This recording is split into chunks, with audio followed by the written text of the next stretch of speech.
distingue a oração de manutenção da oração de vanguarda em foco e abordagem?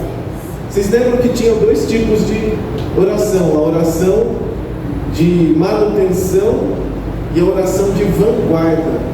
O que distingue a oração de manutenção da oração de vanguarda em foco e abordagem? Vocês lembram como que era cada uma delas? A oração de manutenção era aquela voltada para as necessidades básicas, né? Oh Deus, nos guarda, nos protege. Eu lembro que eu dei uma ênfase dizendo que não está errado orações de manutenção, mas oração que visa a glória de Deus, uma intimidade maior com Deus, uma ousadia maior, é chamada de oração de vanguarda.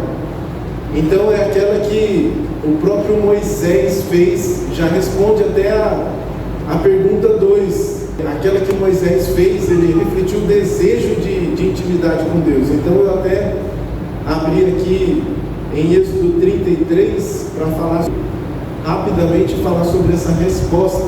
Moisés, ele pede a Deus, né, a partir do versículo 12 do capítulo 33 de Êxodo: eis que me dizes para conduzir este povo, mas não me disseste quem enviarás comigo. Disseste: eu conheço você pelo meu nome e você alcançou meu favor. Agora, se eu alcancei favor diante de ti, peço que me faça saber neste momento o teu caminho, para que eu te conheça e obtenha favor diante de ti, e lembre que esta nação é o teu povo. O Senhor fala para Moisés: a minha presença irá com você e lhe darei descanso. Então Moisés não queria um simples enviado de Deus, não, um anjo de Deus, um ser celestial ali. Ele queria a própria presença de Deus. Também já responde até a pergunta 3, porque o termo presença é significativo na resposta de Deus para Moisés. Então ele desejava uma intimidade com Deus, ele não desejava algo superficial, ele desejava a face de Deus. Então a gente percebe que, analisando isso, né, tudo isso são elementos de uma oração de vanguarda. Ela não pede somente por proteção, por coisas básicas, né? Ela anseia por mais, pelo próprio Deus. Quais são os 4 principais componentes da oração de Neemias em Neemias 1, e como eles refletem o modelo de intercessão? A adoração, ele chegou diante de Deus com toda a reverência, todo temor, né? Reverenciando a Deus, não como se Deus fosse qualquer um na rua ali, mas ele chega diante de Deus com uma reverência, confissão de pecados do povo e dele mesmo. Então ele tinha consciência de o pecado também é coletivo, né? O pecado, Deus trata o seu povo desta maneira. Neemias 1, versículos 8 e 9. A gente respondeu 2 componentes da oração, que é a adoração e confissão de pecados, né? Apelo às promessas de Deus. Então ele relembra as promessas feitas a Moisés. Na oração dele, ele buscou apelar às promessas de Deus. E por último, qual que foi o outro componente da oração? Petição por sucesso e favor. Então ele clama a Deus. Isso mostra um profundo confiança na soberania de Deus. Ele tinha que interceder pelo seu povo, pelo o rei que estava ali estabelecido, mas ele sabia que havia alguém muito maior do que aquele rei. Então ele pediu a Deus para mover o coração do rei, para conceder o sucesso, né, na petição, na construção dos muros de Jerusalém, que fosse bem sucedido. Então isso também responde à pergunta 5, como Neemias demonstra a dependência da providência de Deus em sua petição ao rei. Então, reconhecimento à soberania de Deus. Em Atos 4, 23, 31, como a oração da igreja reflete seu entendimento sobre a soberania de Deus, da soberania de Deus, nos versículos 27 e 28, eles declararam que a conspiração de Herodes, Pilatos, gentios e judeus contra Jesus já estava no plano divino de Deus, já estava previsto. Então eles reconheceram a soberania de Deus na história. Nada pega a Deus de surpresa.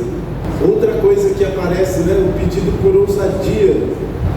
Qual é o significado teológico do termo parrêcia ou ousadia no contexto de Atos? Em vez de pedirem alívio da perseguição, eles suplicaram por coragem para continuar proclamando a palavra e os sinais que eles faziam em nome de Jesus. Então eles não temeram as autoridades, né? Eles pediram isso para que o Senhor, eles pediram essa ousadia, que é um testemunho, a coragem para testemunhar, para não ficar calado, como um sinal do Espírito Santo em ação na vida deles, mesmo diante das ameaças. A pergunta 8, como Martin Lloyd Jones descreve as maneiras pelas quais o Evangelho pode se perder na igreja?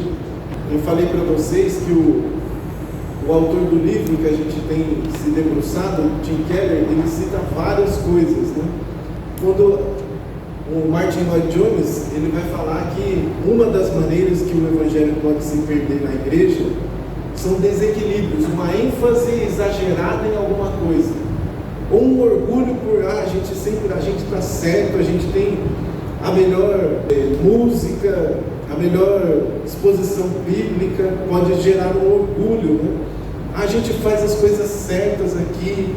Então são essas as maneiras que o Evangelho pode se perder na igreja.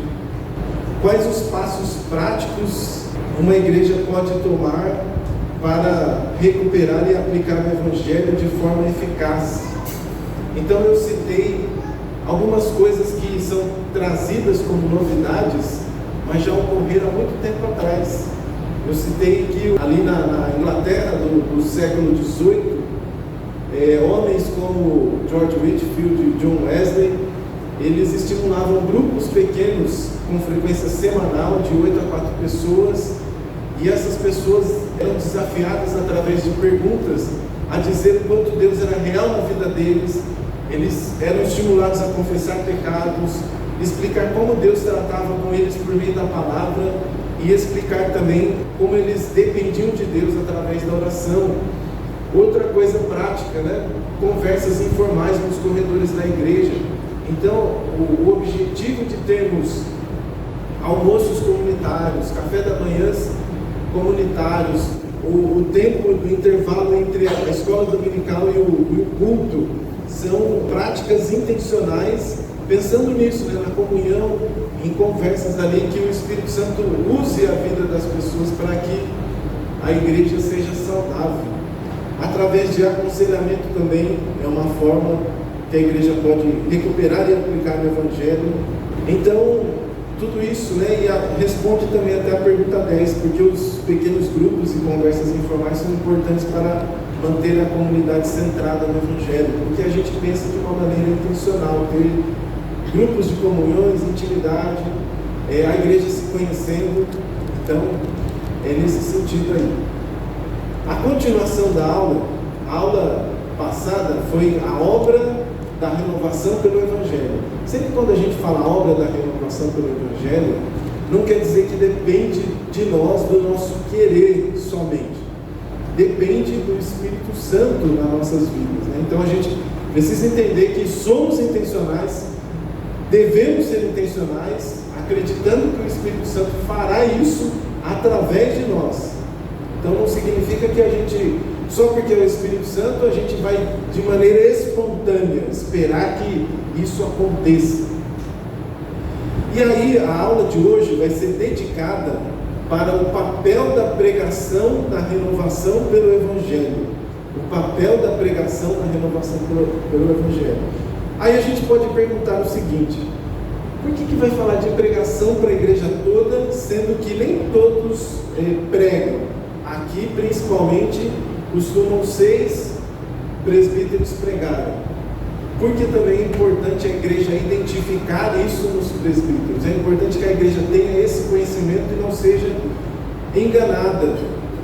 Porque hoje a gente tem a facilidade de adquirir conhecimentos, a pessoa consegue o acesso a qualquer mensagem, consegue te atingir ali dentro do seu lar. Então é importante que a gente saiba distinguir o que é uma pregação correta, né? O papel da pregação na renovação pelo Evangelho, ela tem algumas características. Então, a primeira característica de uma pregação que ela promove a renovação pelo Evangelho, ela vai fazer distinção entre religião e Evangelho.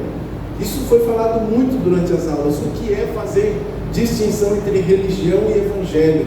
Então a religião aqui é tratada de maneira negativa. Ela foi se tornando desgastada essa palavra. Apesar de ser a palavra religião, ela significa religar. A etimologia dela, o surgimento dela vem do latim, que significa religar com Deus. Mas aí a gente distorceu tanto isso, que a religião ela se tornou uma prática mais mecânica. E aí o Keller ele faz a primeira distinção: a motivação para obedecer. Obedeço a Deus para que Ele me ame e me abençoe. A obediência é uma tentativa de ganhar a aceitação de Deus. Em que grupo de pessoas a gente encontra isso no Novo Testamento? Eles pareciam que eles tinham a motivação para obedecer e ganhar a aceitação de Deus. É muito forte isso nos ensinos de Jesus. Que grupo de pessoas que praticavam isso que Jesus condena assim de forma bem dura na Bíblia? Vocês me ajudaram? Os fariseus. Então é uma religião exterior. Se a gente fosse analisar um texto, Lucas 18, a oração do cobrador de impostos, né, do publicano e do fariseu, o publicano ele se humilha, miserável homem que sou, né? Ele vê a indignidade. Agora o fariseu batia no peito e chegava com todo orgulho diante de Deus para mostrar que ele era bom ali. Então a motivação dele para obedecer, que a obediência, ele ganhava a aceitação de Deus. E o Evangelho? O que diz o Evangelho? Eu obedeço a Deus porque Ele já me ama incondicionalmente em Cristo. A obediência é uma resposta de gratidão ao que Deus fez. É o inverso. Com relação à identidade, a religião ela vai pregar: minha identidade está baseada em meu desempenho e como eu vivo. Se eu for moralmente bom, então eu sou aceito. O Evangelho: a minha identidade está em Cristo, eu sou aceito por Deus não pelo que eu faço, mas pelo que Jesus fez em meu lugar. Então, quando o nosso olhar na Bíblia, ele vai se direcionar para isso. Eu citei para vocês que a Raíssa perguntou: papai, mas Jacó não teve 2 esposas, ele teve 4. Eu falei: sim, filha. Mas ele, aí na cabecinha dela ali, eu imaginei fervilhando. Mas por que ele foi abençoado por Deus então? Porque ela, no meu entendimento, ela fez distinção. Ela falou: beleza, Esaú, a gente lê lá a Bíblia comentando. Eu falei: olha, Sheila, presta atenção que Esaú, ele logo teve um casamento com 2 mulheres cananitas. O que o avô dele, Abraão, teve todo o cuidado para com Isaac, de buscar uma esposa lá dos parentes dele, o Esaú já fez tudo o contrário. E aí ela falou assim, parecia que eu estava interpretando o que estava passando na cabeça dela, mas Jacó não tem nada melhor que Esaú. E é isso mesmo, Deus. Não tem ninguém moralmente bom o suficiente na Bíblia, a não ser Jesus. Tem 2 personagens na Bíblia que não é dito nada de negativo com relação a eles, José e Daniel, mas não significam que eles não tinham pecados. Então nós somos aceitos por Deus não pelo que nós fazemos, mas pelo que Jesus fez em nosso lugar. Segurança e autoestima. A distinção entre religião e evangelho é essa. Na religião, minha autoestima depende de quão bem eu sigo as regras. Isso gera orgulho, me sinto bem sucedido ou desesperado quando falho. Um personagem que me ilustra esse desespero quando falhava é Martim Lutero. Ele se autoflagelava, rezava ali a penitência dele. O que ocorre muito quando, nessa questão de religião, quando as pessoas vão para lugares de peregrinação, elas cumprem uma promessa, né?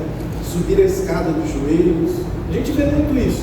Com relação à segurança e autoestima, o Evangelho, a minha segurança está no amor incondicional de Deus. Isso me torna humilde, sabendo que sou pecador, e confiante, sabendo que sou amado. Postura diante dos outros. A religião, eu me sinto superior a quem não segue as regras como eu. Isso leva a um espírito de julgamento, de superioridade, por isso que gera um orgulho.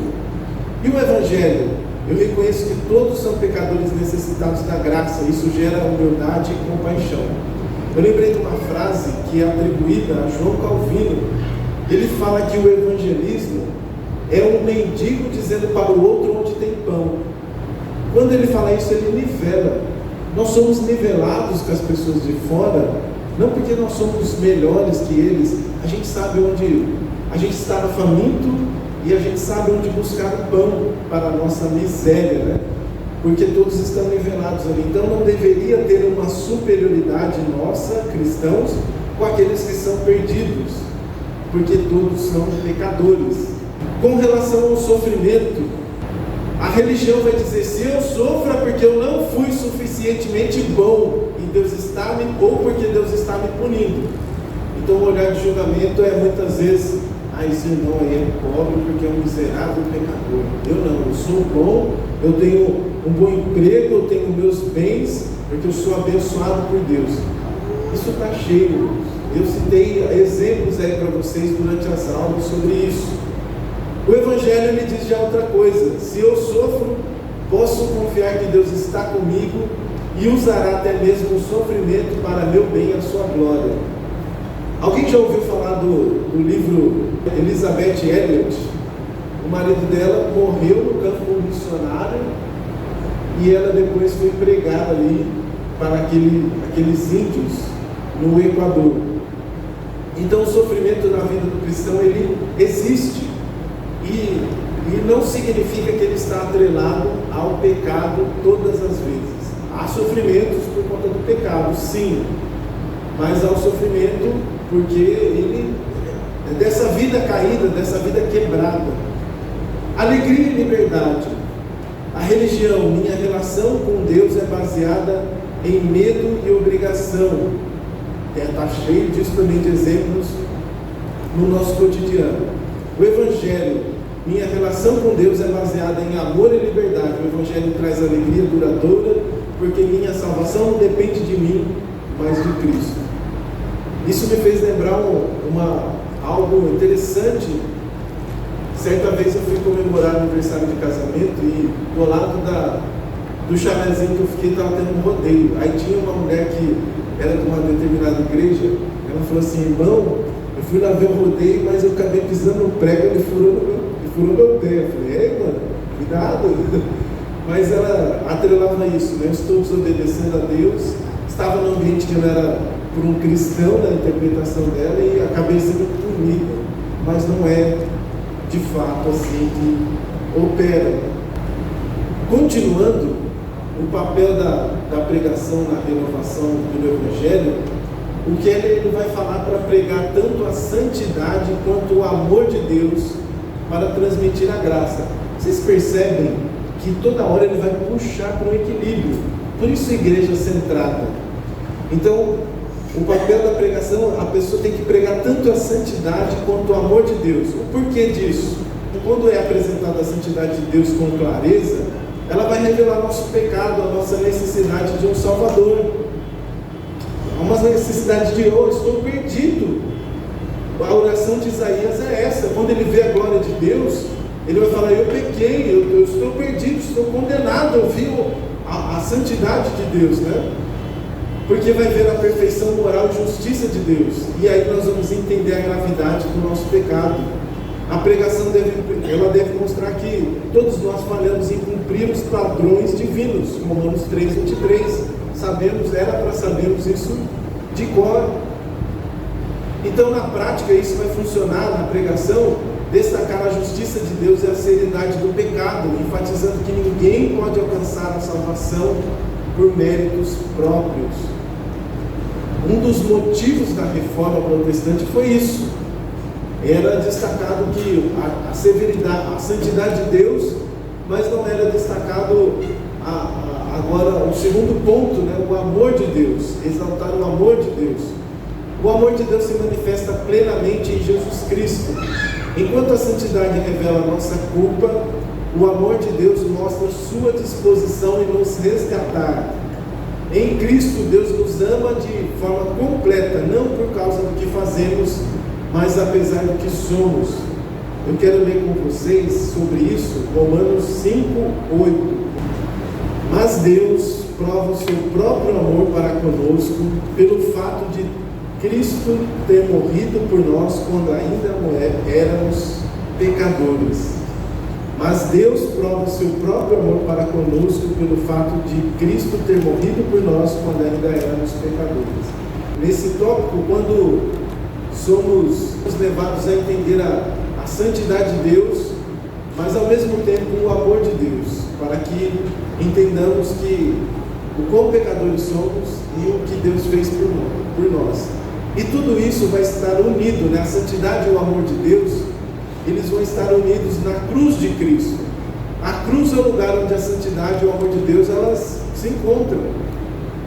Na cruz, Deus levou o pecado a sério, exigindo punição, foi punido, a ira de Deus foi apaziguada ali, mas ao mesmo tempo demonstrou o amor ao suportar o castigo em nosso lugar, um substituto.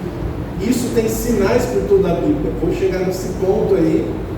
Isso evita os extremos também, do legalismo de só enfatizar a santidade de Deus, ou do relativismo de só enfatizar o amor de Deus.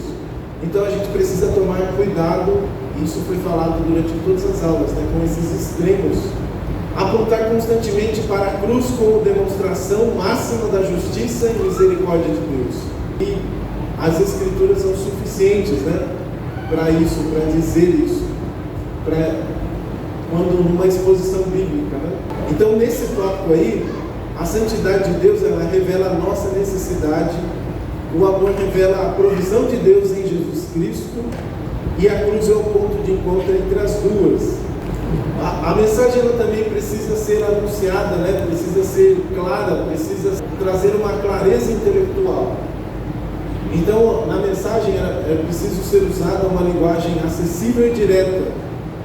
Ela deve ser teologicamente profunda, mas comunicada de forma simples e compreensível para todos, evitando jargões ou linguagem acadêmica muito complexa. Então, numa mensagem, a gente tem que explicar conceitos teológicos mais profundos, como graça, justificação, santidade, citando exemplos, né, do dia a dia, para que o público reconheça e entenda. Então, essa é uma tarefa do pregador. Responder às perguntas da cultura, as perguntas que tem no coração das pessoas, né? A pregação clara antecipa as dúvidas do ouvinte e oferece respostas bíblicas relevantes, né? Então, a gente tem que se perguntar, se eu não fosse cristão, que dúvidas eu teria sobre esta mensagem? O que isso significa para um não cristão, que talvez para um cristão isso é muito claro. Nesse aspecto de apresentar com clareza a mensagem, ela tem que se tornar verdade na vida. E tudo que o Tim Keller fala, ele tem um monte de recursos, né? Ele tem um ministério chamado O Evangelho na Vida. Ele tem livros também. Então ele fala para pregar ao coração, não apenas à mente, né? As pessoas são transformadas quando o Evangelho toca suas emoções e desejos mais profundos e não apenas a razão. Então essa é uma maneira que muitos pregadores utilizam histórias, ilustrações, exemplos pessoais que vão despertar empatia e vai se conectar o Evangelho às experiências humanas de medo, esperança, perda e alegria. Ele também fala para revelar a beleza do Evangelho. Não basta explicar somente que Jesus salva, é preciso mostrar porque essa verdade é gloriosa e transformadora. Como a graça de Deus é mais satisfatória e libertadora do que qualquer outra coisa que as pessoas busquem no mundo. Então essa é uma tarefa dos pregadores também. Aplicar a verdade na vida prática. Como que o o Evangelho transforma todas as áreas da vida. Esse é um ponto importantíssimo. Esse é um ponto que, dependendo da linha teológica que a pessoa abraça, ela vai ficar limitada. Nós herdamos algo da filosofia grega para fazer distinção entre o sagrado e o profano. Então, algumas vezes, a pregação ela vai ficar no nível abstrato, não vai demonstrar a verdade bíblica, como que ela impacta a vida diária. Então, quando algo for pregado, as perguntas que devem ser feitas: o que essa verdade significa para o meu casamento, trabalho, amizades? Como isso muda a minha maneira de lidar com o sofrimento, a culpa ou o sucesso? A tarefa do pregador é oferecer aplicações específicas e variadas. Então, e entender que as pessoas enfrentam desafios diferentes, E a aplicação deve abranger as diversas realidades da vida. Apresentar a verdade com clareza também vai abranger compreender e dialogar com a cultura, conectar o Evangelho aos anseios culturais. Isso foi um erro que ocorreu e ainda pode ocorrer muito, acredito que ocorre muito, quando se prega para missões, Em outras culturas, muitas das vezes a gente quer levar ali o que tem da nossa cultura, que a gente acredita que é uma verdade absoluta, para outra cultura. Às vezes é questão de usos, costumes, roupas, essas coisas. Temos que ficar muito atentos com isso, entender os valores da cultura e mostrar como o Evangelho responde aos desejos mais profundos. Isso a gente lê muito em biografias missionárias. Algumas coisas na cultura elas precisam ser alteradas, modificadas, outras não. Algumas são claramente pecaminosas, outras não são. Então a gente precisa entender isso. Identificar os ídolos culturais, Na prática é isso: sucesso, autonomia, prazer, e mostrar como o Evangelho oferece algo mais profundo e duradouro. Ainda dentro, a gente tem falado, o tópico dessa aula principalmente é o papel da pregação na renovação pelo Evangelho. Outro aspecto também importante, daqueles que eu falei lá no início, a pregação que promove a renovação pelo Evangelho, ela ajuda-nos a entender a Bíblia como uma única história. Isso fez toda a diferença na minha vida. Por quê? Porque quando a gente vai ler lá, parece que há uma mudança totalmente drástica quando acaba Malaquias, o último livro para nós aqui do Antigo Testamento, e começa Mateus. Muitas pessoas vão dizer que é um Deus ali e Jesus é um Deus mais brando, mais compassivo no Novo Testamento. Precisamos entender isso. Isso é trabalhado com as crianças. Existem muitos livros disso, entender a Bíblia como uma única história. A Bíblia não é um conjunto de histórias isoladas, mas uma narrativa coesa: criação, queda, redenção e consumação ou restauração. A gente precisa entender ao ler um texto bíblico. Isso foi feito semana passada. O Lucas fez muito bem isso. Ele pregou em Amós e conectou ali com Jesus. Se conectar à obra redentora de Jesus de alguma forma, revelando ou refletindo o que ele faz. Um desafio para isso é como que a gente prega no livro de Esther, que não aparece uma única vez a palavra Deus ou Senhor, como que isso a gente conecta com todo o enredo da Bíblia? Esse é um desafio. Ao pregar, é preciso situar o texto dentro da narrativa maior do Evangelho, destacando como ele se relaciona com a pessoa e a obra de Cristo. Isso para mim é fantástico. Isso é um entendimento que abre a mente da pessoa para ela ter um entendimento profundo da Bíblia. Identificar os caminhos para Cristo em cada texto. Então, existem diferentes pontes para levar cada passagem até Jesus. Eu já comentei com vocês uma vez, existe um livro de um professor de homilética, ele deve já estar aposentado, mas os livros dele são publicados pela editora Cultura Cristã. Pregando Cristo a partir de Gênesis, a partir de Daniel, a partir de Eclesiastes. Ele tem vários livros sobre isso. São livros mais para quem quer ter um aprofundamento maior na Bíblia, principalmente para pregadores. Podemos identificar isso nas narrativas da Bíblia. Então, existem temas que é chamado recorrentes na Bíblia, ou temas redentivos. Sacrifício. Por exemplo, nós estamos para entrar na época que é chamada Páscoa, comercialmente conhecido, né? Mas o que a Páscoa vai ensinar? O sacrifício, um substituto para o povo de Israel e para os cristãos. Justiça, graça, aliança. Mostre, o objetivo é a gente entender e mostrar para quem está pregando, mostrar para a congregação como ele se cumpre em Cristo. Há algumas pessoas que falam: nossa, eu comecei a ler a Bíblia, eu li Gênesis, é empolgante, eu li Êxodo, já começa a ficar meio difícil, aí eu parei em Levíticos. Mas Levíticos ele fala dos sacrifícios. O que é o sacrifício perfeito que tira o pecado do mundo, que João diz? Jesus, João 29, eis o Cordeiro de Deus que tira o pecado do mundo. Existem tipos e figuras, personagens e objetos e eventos do Antigo Testamento. Frequentemente eles vão apontar, vão prefigurar Cristo.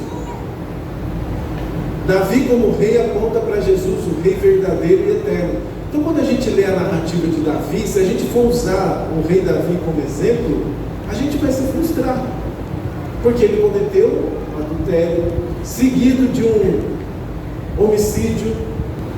Então, se a gente pegar meramente essas pessoas como exemplo, a gente vai dizer: siga o caminho deles, mostra. Só que a Bíblia, ela mostra eles caindo. E Lucas 1, 32 e 33 vai mostrar Jesus, o verdadeiro rei, o rei verdadeiro e eterno. Então, esses tipos aí vão apontar para o próprio Jesus. Contrastes, né? Contraste com Cristo. Mostre como as falhas dos personagens bíblicos evidenciam nossa necessidade de um Salvador perfeito. Então a gente vai ver também outra: Moisés ele falhou como mediador.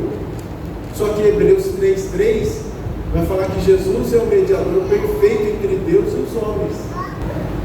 Ele vai mostrar ali falhas. Essa questão do contraste, até mesmo a gente encontra no livro do Gênesis.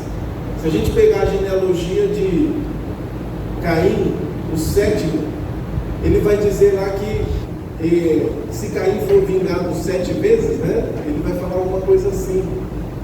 E Jesus, o que ele fala, né, quando ele ensina Pedro a perdoar? Quantas vezes, né? Não é só aquele 49 vezes, ele vai falar 490. Mas isso é uma questão de cultura deles, né? Não é contabilizar todas as vezes que a gente vai perdoar, porque são várias vezes, inúmeras vezes, né? E é usado ali um exagero. Jesus também é mostrado a gente quando lê uma profecia bíblica, ela vai apontar para Jesus. Então Jesus é o cumprimento das profecias messiânicas. Talvez a mais conhecida entre elas, Isaías 53, vai apontar o sofrimento de Jesus na cruz. Mais uma vez a gente precisa entender isso, né? Como a pregação que promove o Evangelho, ela também vai evitar aqueles extremos que falamos praticamente em todas as aulas.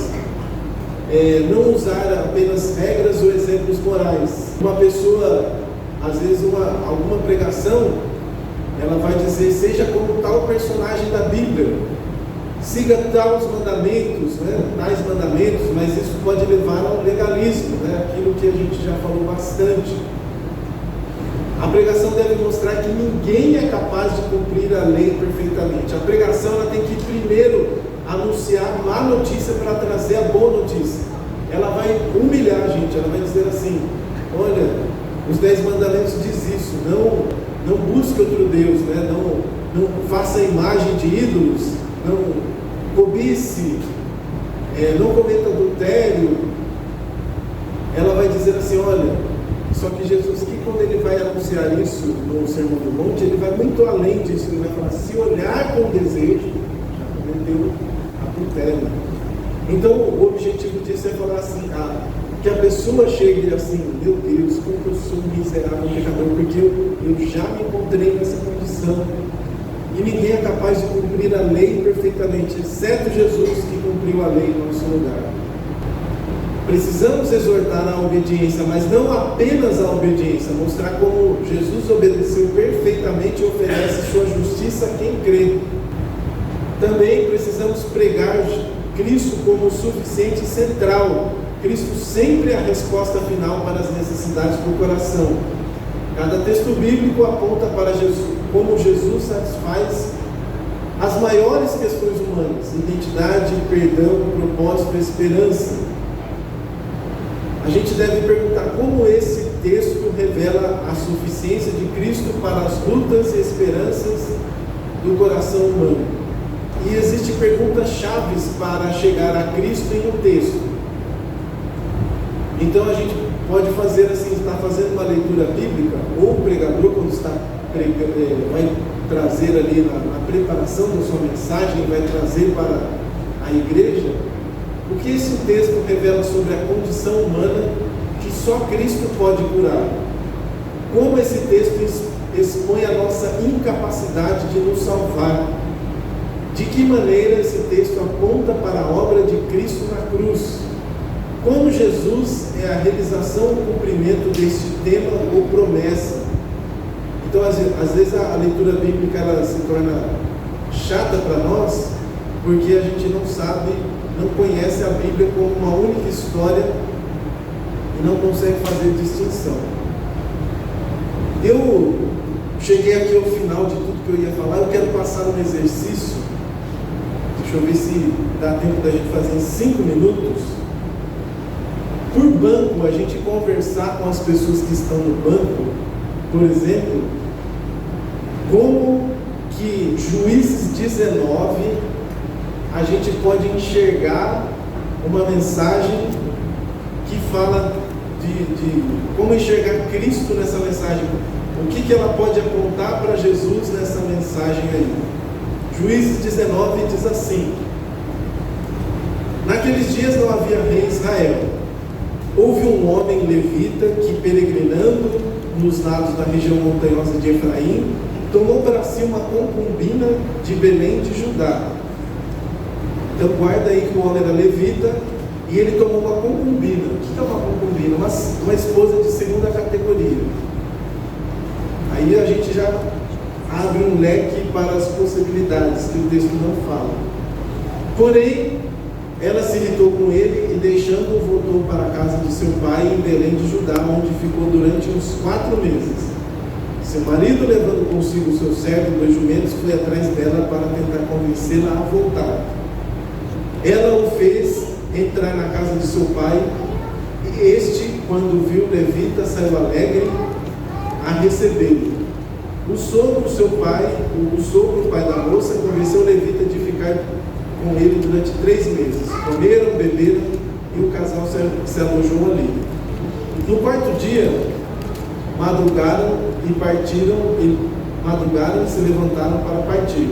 Mas o pai da moça disse ao seu genro: coma alguma coisa, você pode ter mais força para a viagem. Depois disso, vocês podem ir embora. Os dois se sentaram, comeram e beberam juntos. Então o pai da moça disse ao homem: por favor, fique aqui mais uma noite e alegre o seu coração. Quando o homem se levantou para partir, seu sogro insistiu para que ficasse, mas ele mais uma vez pernoitou ali. No 5º dia, ele se levantou de madrugada para partir, mas o pai da moça lhe disse: coma alguma coisa, fiquem até o entardecer. Ambos comeram juntos. Então o homem se levantou para partir, ele e a sua concubina e seu servo, mas o sogro dele, o pai da moça, lhe disse: olha, está ficando tarde e a noite vem chegando. Passe mais uma noite aqui. Este dia já está acabando. Passe aqui a noite, alegre o seu coração. Amanhã de madrugada vocês podem levantar e viajar de volta para casa. O homem, porém, não quis passar ali mais uma noite, se levantou e partiu e chegou até a altura de Jebus, isto é, Jerusalém. Com ele iam 2 jumentos encilhados e também sua concubina. Quando chegaram perto de Jebus, o dia estava chegando ao fim. Então o servo disse ao seu senhor: venha, vamos sair da estrada e entrar nessa cidade dos jebuseus e passemos ali a noite. Porém o Senhor lhe disse: não vamos entrar em nenhuma cidade estranha que não seja dos filhos de Israel. Vamos um pouco mais adiante até Gibeá. E continuou: venha, vamos a um desses lugares e permanecemos em Gibeá ou em Ramá. Assim passaram adiante e continuaram a viagem. O sol se pôs quando chegaram a Gibeá, que pertence a Benjamim. Saíram da estrada para entrar em Gibeá, a fim de nela passarem a noite. O levita entrou e sentou na praça da cidade, porque não houve quem recolhesse em casa para ali pernoitarem. Eis que ao anoitecer, um homem velho estava voltando de seu trabalho no campo, e ele era da região montanhosa de Efraim, mas morava em Gibeá. Os outros habitantes do lugar eram benjamitas. Quando o velho ergueu os olhos e viu o viajante na praça da cidade, perguntou: para onde você está indo e de onde você vem? O levita respondeu: estamos viajando de Belém de Judá para os lados da região montanhosa de Efraim, de onde sou. Fui a Belém de Judá e agora estou de viagem para a casa do Senhor. E ninguém me recebeu em sua casa, embora tenhamos palha, pasto para nossos jumentos, e também pão e vinho para mim, para esta sua serva, para o moço que vem com esses seus servos, e não nos falta nada. O velho então disse: que a paz esteja com você. Tudo o que lhe vier a faltar, que fique em meu encargo, só não passem a noite na praça. Ele os levou para sua casa e deu pastos aos jumentos. Depois de lavarem os pés, comeram e beberam. Enquanto eles se alegravam, eis que homens daquela cidade, homens malignos, cercaram a casa e começaram a bater na porta e disseram ao velho, o dono da casa: traga para fora o homem que entrou em sua casa, para que abusemos dele. O dono da casa saiu para falar com ele e disse: não, meus irmãos, não façam esta maldade. Já que o homem está em minha casa, não façam uma loucura dessas. Vejam, aqui estão a minha filha virgem e a concubina dele. Vou pôr as duas para fora e vocês poderão abusar delas e fazer o que bem quiserem, mas não façam uma loucura dessas com este homem. Porém aqueles homens não quiseram ouvir. Então o levita pegou sua concubina e entregou a eles do lado de fora. E eles forçaram e abusaram dela toda a noite até pela manhã. Quando estava amanhecendo, eles a deixaram. Ao amanhecer, a mulher veio e caiu à porta da casa do homem onde o seu senhor estava hospedado, e ela ficou ali até o dia clarear. De manhã, quando o seu senhor levantou, abriu as portas da casa para continuar a viagem. Eis que a mulher, sua concubina, jazia à porta de casa com as mãos sobre a soleira. Ele lhe disse: levante-se e vamos embora. Porém não houve resposta. Então o homem pôs sobre o jumento e foi para a sua casa. Chegando em casa, pegou uma faca, cortou o corpo da concubina em 12 pedaços, enviou os pedaços para todas as regiões da terra de Israel. Todos os que viram diziam: nunca se fez uma coisa dessas, nem se viu nada semelhante desde o dia em que os filhos de Israel saíram da terra do Egito até o dia de hoje. Pensem nisso e discutam entre si e digam o que se deve fazer. Olha que passagem horrenda, terrível. Parece um enredo de filme de terror. Como que a gente pode ver o que a gente ouviu nessa aula, né? O que esse texto revela sobre a condição humana que só Cristo pode curar? Como esse texto expõe nossa capacidade de nos salvar? De que maneiras esse texto aponta para a obra de Cristo na cruz? Como Jesus é a realização, o cumprimento deste tema ou promessa? Nem todas as perguntas vão se aplicar ao texto. Fazendo uma ligação, bem rápida aqui, para a gente ilustrar este ensino, o marido, o que ele deveria fazer por sua esposa, que a Bíblia diz que Jesus faz por sua igreja? abandonar a sua esposa? Toda vez que eu ouço alguma pregação e eu leio lá Efésios 5, 22, lá em diante, ele vai falar para o marido amar a esposa como Cristo amou a igreja e se entregar por ela, sacrificar. Eu falo, meu Deus, como que eu estou tão longe disso? Como que eu falo nisso? Me gera eu chego diante da cruz e falo, só a sua capacitação é possível amar a esposa como Cristo amou a igreja. Só dessa maneira, ainda, por mais que eu me esforce, eu vou falhar ainda, Deus. Por isso que eu preciso da tua graça e do teu perdão. Então a gente percebe que longe de Cristo, e a gente vê que essa passagem ocorre dentro dos domínios de Israel, isso foi um escândalo. Eles já tinham a lei de Deus, e isso foi cometido. A lei, ela não vai mudar o coração de ninguém, ela vai expor a nossa miséria. Sem Jesus estamos completamente perdidos. Então o objetivo disso é apontar como um marido, né? Vamos pegar uma das lições aqui, trazendo bem resumido. O marido devia tratar a esposa não sendo egoísta. No mínimo ele deveria ter morrido com ela, ou morrido antes dela, porque esse é o papel que Jesus faz. Quando a gente olha para a parábola que a gente falou, que erroneamente às vezes chamada de filho pródigo, o que mais se parece com Jesus naquela parábola de filho pródigo é quem? Ou o que deveria ser? O pai é Deus, mas o que deveria ser como Jesus é o filho mais velho. Ele deveria honrar o pai e não honrar o pai. O filho mais velho, ele era tão egoísta porque o filho mais novo levou parte da herança e ele ia dividir novamente a herança. Então é isso, o que tem por trás das narrativas bíblicas é isso, o que ela aponta para a obra de Cristo, o que Jesus faria. O que ela expõe a minha incapacidade? O Evangelho é isso. Muitos fogem, porque o Evangelho vai trazer luz. Eu vou ver que eu não sou tão bom assim. Quem é bom é Cristo. Então é isso. Esse vai gerar um arrependimento e vai gerar o que? Uma renovação pelo Evangelho. Ele vai ferir, depois ele vai curar. Então todo ser humano precisa de Jesus, né? Precisa da cruz. Por isso que é escândalo, um inocente morreu pelos culpados. É isso que é escandaloso. Aquele que deveria ser servido, ele serviu. Então tudo isso faz parte da obra de renovação pelo Evangelho. Então, quando ler o texto da Bíblia, pensem nisso, né? Eu avancei aqui um pouquinho do tempo.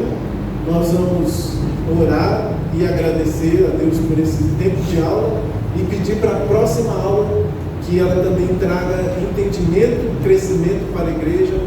Vamos orar então?